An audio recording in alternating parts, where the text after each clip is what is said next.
Pessoal, boa tarde. Hoje, dia 12 de setembro de 2020, sábado, e estamos iniciando uma aula assíncrona de fenômenos dos transportes. Então, nessa última semana, nós falamos um pouquinho sobre transferência de calor e falamos um pouquinho mais sobre condução e lei de Fourier, né? Então, vou dar uma repassada no que a gente falou durante a aula e aí no fim vou resolver um exemplo e vou deixar um exercício para vocês entregarem também através do Moodle, conforme a gente combinou na quarta-feira, tá? Então, primeiro a gente definiu que era transferência de calor, né? Então é aquela energia térmica em trânsito que só acontece quando eu tenho diferença de temperatura, né? Então, toda vez que tiver diferença de temperatura, vai ter transferência de calor. Nós vimos a condução, né? Então, a condução, no caso da condução, tem um caso particular que nos interessa, que é o caso em que a condução ela acontece em uma parede sólida plana ou mesmo cilíndrica por uma diferença de temperatura entre as suas superfícies interna e externa, né? E aí nós vimos que para calcular o fluxo térmico nós usamos uma formulinha chamada de lei de Fourier, né? Então, ó, o fluxo térmico, que é o Qx duas linhas, vai ser igual a menos o K, que é a condutividade térmica, que depende do material e também da temperatura que esse material está, multiplicado pela variação de temperatura ao longo do comprimento da espessura X ali da minha parede, tá? Ou meu gradiente de temperaturas. Muito bem, né? Que seria a minha taxa de transferência de calor na direção X. Então, a gente vai usar sempre, no caso da condução, a lei de Fourier, tá? Muito bem, aqui para ilustrar, né? Então, como que acaba ficando a minha formulinha? A minha formulinha original é só fluxo térmico é igual a Qx duas linhas, é igual a menos condutividade térmica, temperatura 2 menos temperatura 1, sobre a espessura da minha parede. Só que aqui o que acontece? Ó, menos K vezes T2 vai ficar menos KT2, e menos K vezes menos T1 vai ficar mais KT1. Então aqui eu posso trocar os dois de lugar aqui, né? Colocar T1 menos T2 e aí tirar o sinal negativo aqui da frente, que fica tudo igual, tá? E é melhor pra gente, é mais fácil usar assim, tá? Então, o fluxo térmico é igual a K, né, que é a condutividade térmica, que multiplica a diferença de temperaturas ali, a temperatura maior T1 menos a temperatura menor T2, dividido pela espessura da parede, tá? Muito bem. Nós falamos também sobre convecção, né? E a convecção a gente viu que para resolver ela, a gente vai usar, deixa eu só lembrar o nome, a lei do resfriamento de Newton, né? Mas no caso da convecção, tem um caso especial de interesse para a gente, que é a convecção ocorrida ali devido ao contato entre um fluido que está em movimento, a uma temperatura que a gente está chamando de T infinito, e uma superfície sólida que está a uma temperatura TS, tá? Então eu quero ver esse caso especial, tá? Então, ó, meu fluido em movimento em contato aqui com uma superfície a uma temperatura TS, tá? Muito bem. Vimos o caso da convecção forçada, que é o exemplo mais simples, é ligar um ventilador para movimentar o ar, né? E o caso da convecção natural, né? Na convecção natural, imagina que você tenha lá os componentes da placa do circuito impresso, todos a uma temperatura elevada. O que acontece então? Quando a temperatura do ar está elevada, esse ar ele fica com uma densidade menor, tá? Se ele fica com uma densidade menor, ele fica mais leve. Mais leve, ele acaba subindo e o que desce é o ar mais frio, que está mais pesado. Então, essa convecção ela é estabelecida naturalmente devido à temperatura, tá? Isso seria uma convecção natural. A gente falou sobre isso e aí chegamos na formulinha, né, para calcular o fluxo, né? Então, lembra, ó, que fluxo térmico, Kx duas linhas, é igual taxa pela área. Então, se eu quiser a taxa, eu vou fazer fluxo térmico multiplicado pela área, tá?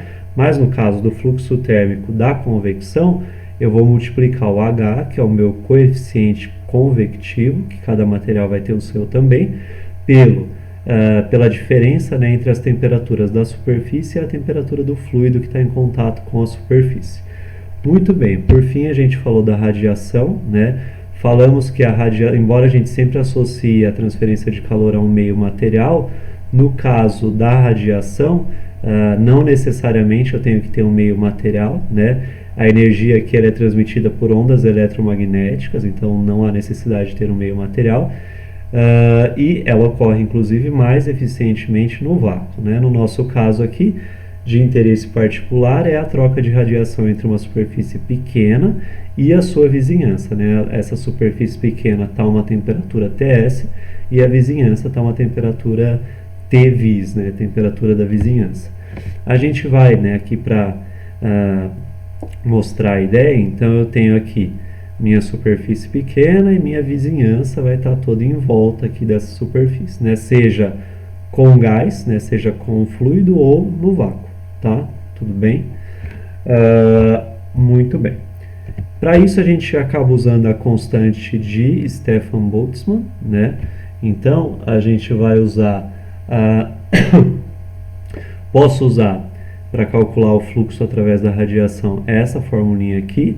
Então, a emissividade vezes a constante de Boltzmann, vezes a diferença ali entre temperatura de superfície a quarta menos temperatura da vizinhança a quarta, ou posso usar essa de baixo, né? Ó, coeficiente de transferência de calor por radiação, que é o meu HR, multiplicado pela diferença entre as temperaturas da superfície pequena e da vizinhança, tá? Para calcular, ó, o coeficiente de transferência de calor por radiação, HR, eu uso essa formulinha um pouco maior aqui, tá? Que envolve a emissividade, a constante e as temperaturas de superfície e vizinhança. Tudo bem?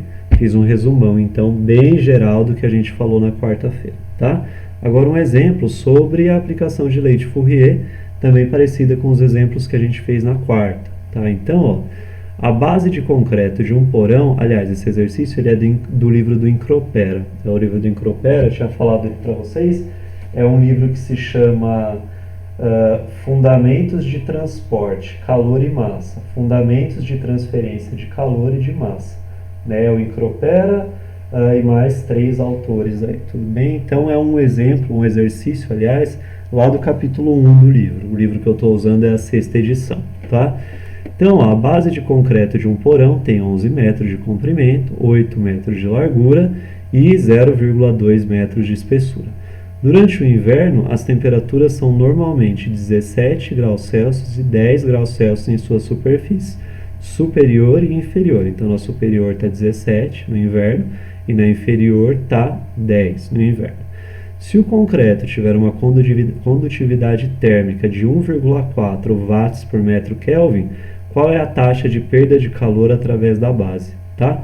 Então, anotei aqui primeiro os dados que o exercício me dá.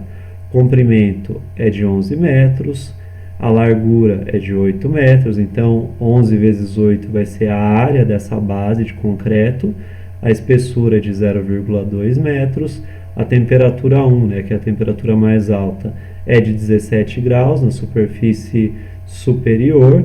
Convertendo para Kelvin, é só somar 17 com 273, dá 290 Kelvin. E a temperatura 2 na face posterior, na face inferior dessa base de concreto, é de 10 graus durante o inverno. Então, T2, que é a temperatura menor, igual a 10, somado com 273 para converter para Kelvin, dá 283 Kelvin. E o K, que é a condutividade térmica do concreto, que é de 1,4 watts por metro Kelvin. Tendo todos os dados, basta aplicar na formulinha. Formulinha de fluxo primeiro. O fluxo térmico é igual a K vezes T1 menos T2 sobre L, que é a espessura. Então, K, que é a condutividade térmica do concreto, 1,4 watts por metro Kelvin, vezes temperatura 1, que é a maior, já em Kelvin, 290, temperatura 2, que é a menor, já em Kelvin, 283, espessura dessa base de concreto, 0,2 metros. Essa continha aqui, façam com a ajuda da calculadora, 49 watts por metro quadrado. Agora, para determinar a taxa, ó, a taxa é a área multiplicada pelo fluxo térmico. A área, quanto que dá? Olha lá, antes, né? O comprimento vale 11, a largura vale 8. 11 vezes 8, 88 metros quadrados de área, vezes o fluxo térmico de 49 watts por metro quadrado, que me dá uma taxa de 4.312 watts. Tudo bem? Bem tranquilo os exercícios. Vou deixar um para vocês entregarem, valendo aquele ponto que nós combinamos quarta-feira. É isso, pessoal. Muito obrigado e bom final de semana. Até segunda-feira.